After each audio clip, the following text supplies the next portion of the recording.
भारत पर सदियों तक राज कर गए मुगल और अंग्रेज, इस देश को कोई छू भी नहीं सका। भारत का पड़ोसी देश नेपाल, जो एकमात्र ऐसा देश है जो कभी किसी का गुलाम नहीं हुआ। नेपाल शुरू से ही एक स्वतंत्र देश रहा है। दुनिया के सबसे गरीब देशों में नेपाल का नाम भी शामिल है। इसके बावजूद वह कभी गुलाम नहीं रहा। खास बात यह है कि भारत पर मुगल अंग्रेजों ने सदियों तक राज किया, लेकिन इस पड़ोसी देश पर राज नहीं कर सके।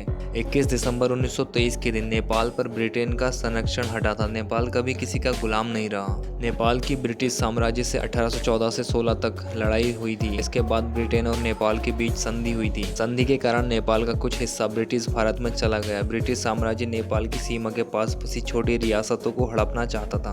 इसके बाद ब्रिटिश साम्राज्य और नेपाल के बीच दुश्मनी शुरू हुई। साल 1814 से 16 के बीच युद्ध में नेपाल में नाला पानी और अल्मोड़ा में ब्रिटिश सैनिकों को कड़ी टक्कर दी।